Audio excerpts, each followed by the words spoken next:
Bonjour à tous, nous voilà partis pour une nouvelle aventure sur la chaîne YouTube OCK. On va construire une nouvelle moto sur mesure pour un client, Stéphane, qui habite La Rochelle. Stéphane a une demande particulière. On doit lui construire ensemble un café rasseur. Mais pas un café rasseur classique. Le but de cette construction, c'est d'avoir plein de points de vue sur cette moto, de regard sur les différentes pièces high-tech qui vont être mises en place sur cette machine. Allez, on découvre ensemble le projet informatique de façon à voir les spécificités et ce qu'on va devoir mettre en place pour la fabrication. Mon nouveau client, Stéphane, était très intéressé par la L4 X132 dont on va s'inspirer largement pour son nouveau projet de café rasseur. La particularité de cette machine est d'avoir un cadre complètement original, monopoutre et quelques pièces high-tech qui mettent en valeur toute la ligne de la moto. Cette moto était fabriquée avec un moteur SNS X-Wedge qu'on ne trouve plus maintenant, qui n'est plus fabriqué. Donc nous allons partir d'une autre base. Pour réaliser la simulation de ce projet, je suis parti sur un bloc moteur et une boîte de vitesse de Softail.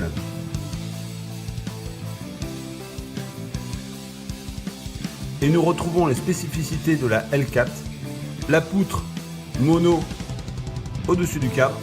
J'y ai rajouté une poutre ouverte qui va descendre le long du moteur, en monopoutre toujours. La fourche inversée. Vous verrez par la suite, nous allons utiliser une fourche Öhlins or. La selle suspendue avec le système de support très original en aluminium. Et pour notre projet, nous allons réaliser un monobras. Le design des roues sera choisi par la suite pour réaliser des roues sur mesure.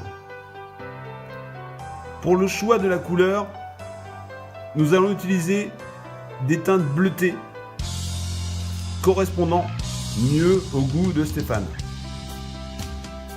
Vous me connaissez maintenant et vous savez très bien que je ne fais pas les choses à moitié.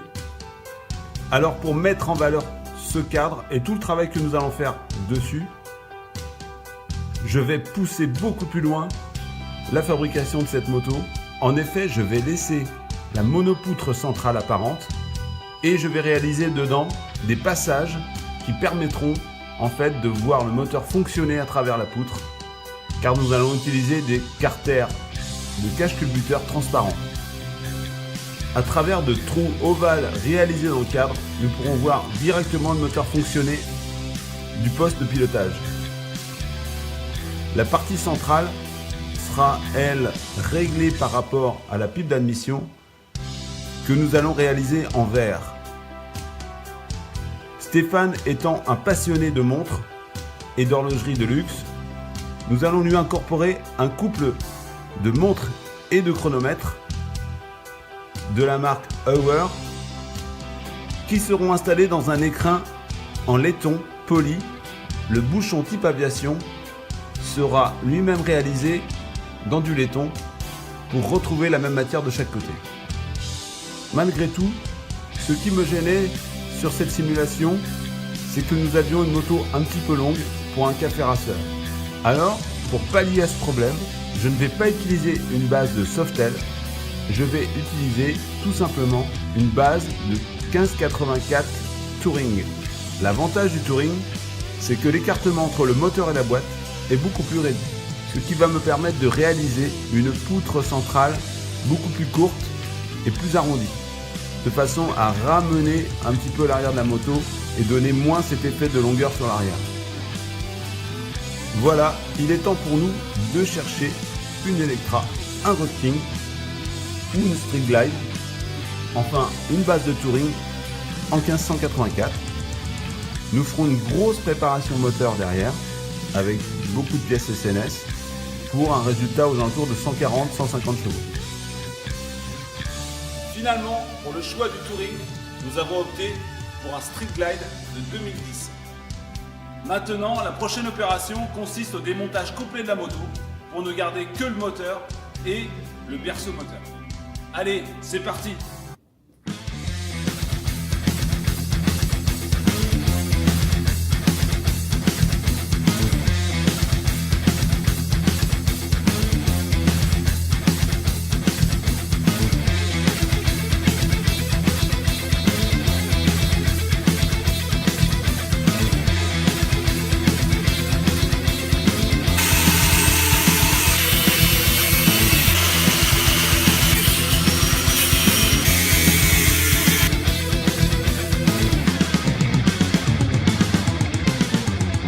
Voilà, rendez-vous au prochain épisode pour le début de la fabrication de la 8D Café Racer.